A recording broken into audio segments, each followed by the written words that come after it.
coming in on pier. Woohoo! All right, so we're pulling in. We've got, just got here. We enter in on Pier Avenue entrance. It's on the beach. For Pismo Beach. 5 days. What's up, everybody? Welcome to Von Scheller Family Experience. We are out on Pismo Beach and we're gonna show you how it's done in the RV. So right now we got it all aired down.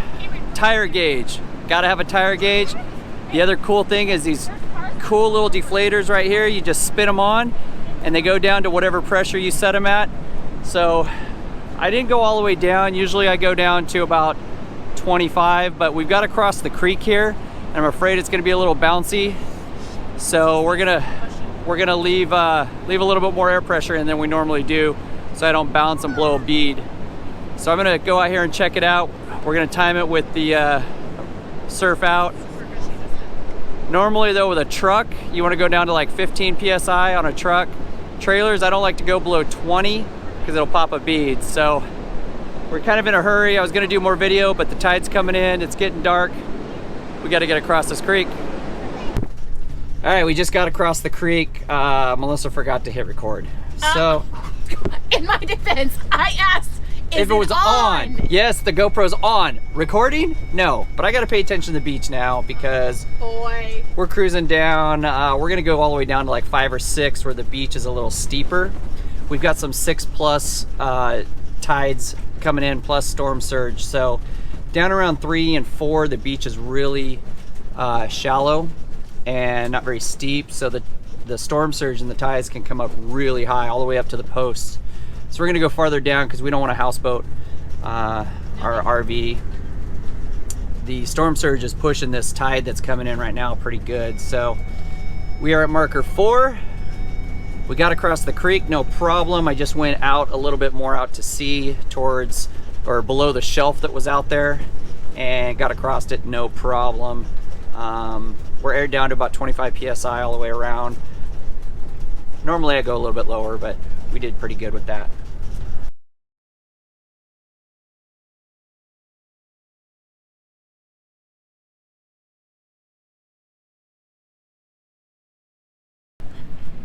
Well, we got it. We're down here at about marker 7, which is, you can see it right there in the background. I like to be way down here. The beach is a lot steeper, so less likely to get storm surge and get those high tides into our camp, and it's away from everybody. So I kind of like a little bit more farther down. I used to camp at 8. Can't quite, I could probably get down here. The RV's been doing awesome. It's been raining, so the sand is a lot denser. When we come in November and October, the sand's a lot drier, a lot softer, so it's a little hard to get around, and the beach is way more tore up. Luckily, there's hardly anybody out here, and we got a nice little spot. Got little tiny knolls around us, and we're gonna get it all leveled out. The air pressure worked out perfect. Like I said, we are at 25 psi all the way around, actually. Sometimes I'll go a little bit lower when the sand is a lot softer, but I was pretty good with that. Got across the creek, no problem. Our friends the Abloses are coming in, so now I'm gonna get it all set up on the sand. I'm gonna put a couple 2x6s down just to give it a little bit more support on the sand, and then my rubber pads, and then get it all leveled out.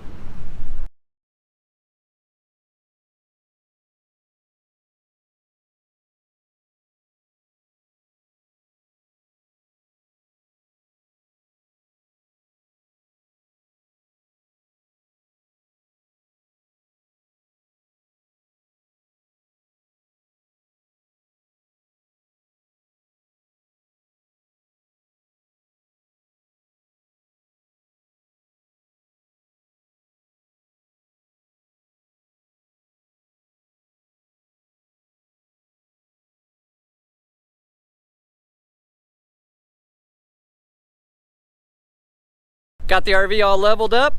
Threw a little 2x6 under there just because sometimes the wind will get blowing and it'll blow the sand out. So I just want a little bit more of a footprint underneath that, but we'll show you how it looks.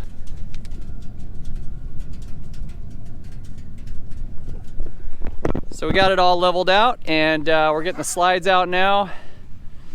Gotta unload the trailer of all the toys and get a fire pit set, get the shovels out, gotta get the mat out and all the good stuff. So we're gonna get camp set up.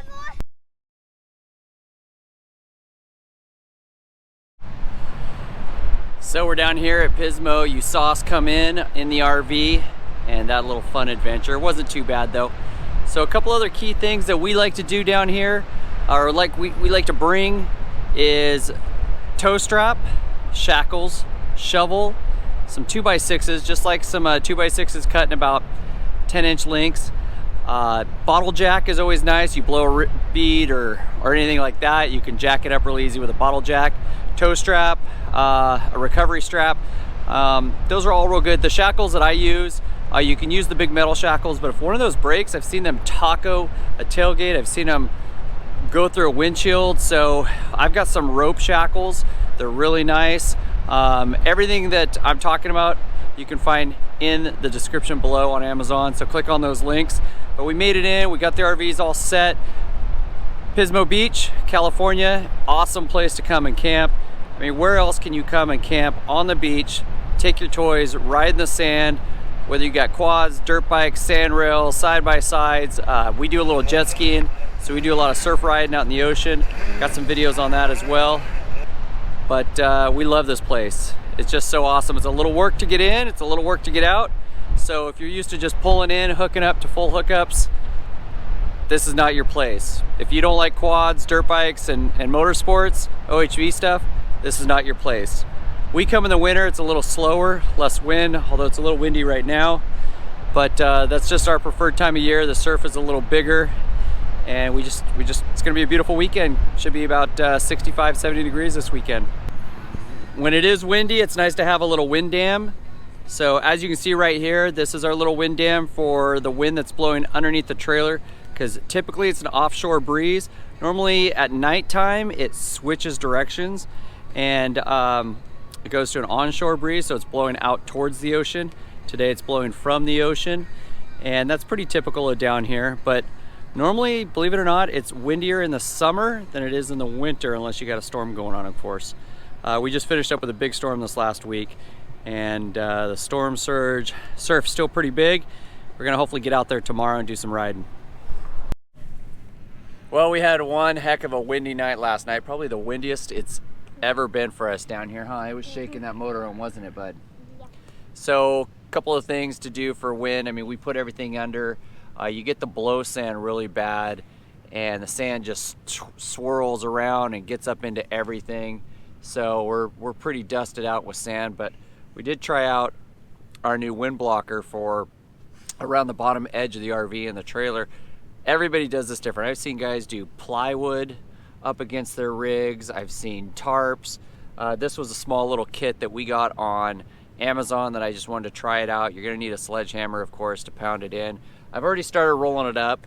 I think I've got some other footage here that I can show you of it all set up, but it just rolls out and you pound it in.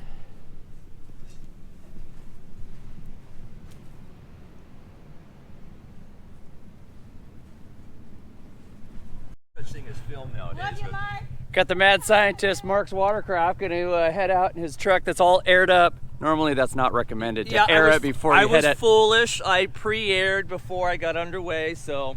Normally you wait till you get out to air out or hit Banana Boy, but I'm in a rush. He's a master. Master of messes.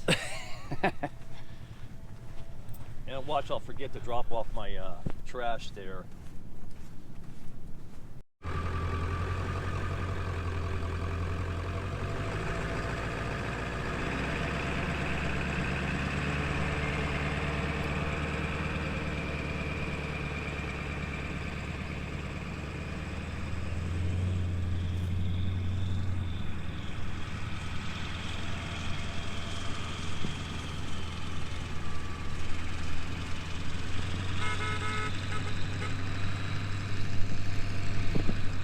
Of course, it is winter time. The sand is a little more dense just because there's a lot more moisture in the air.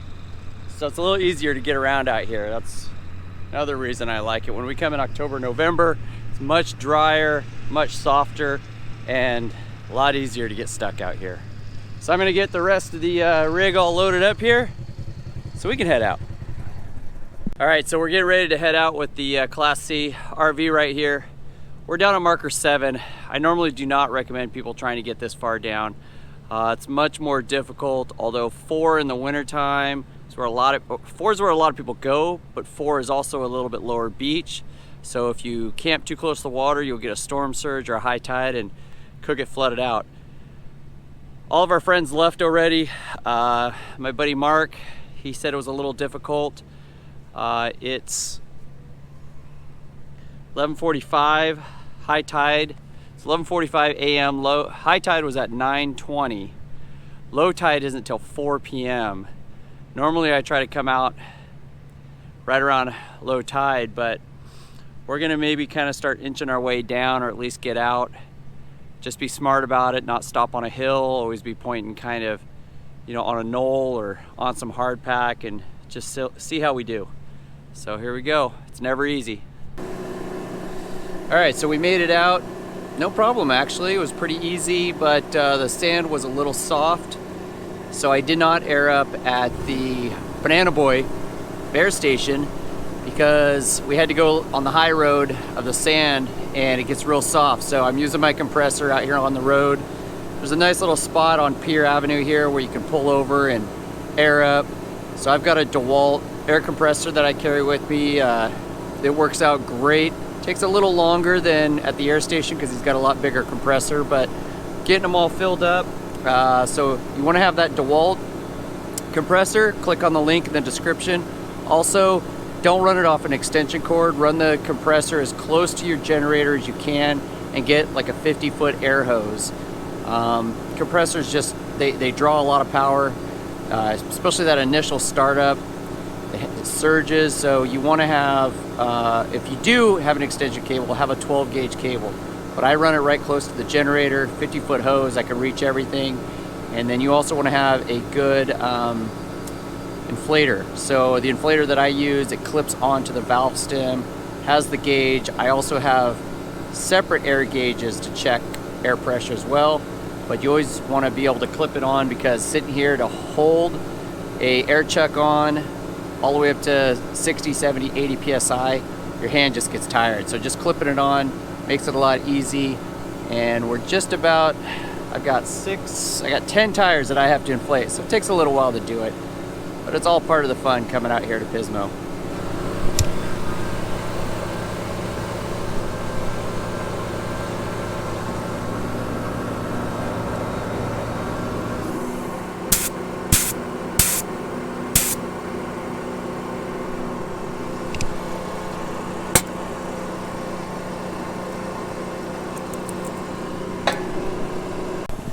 Also on my dually rims in the back, I've got a little 90-degree turn on the valve stem.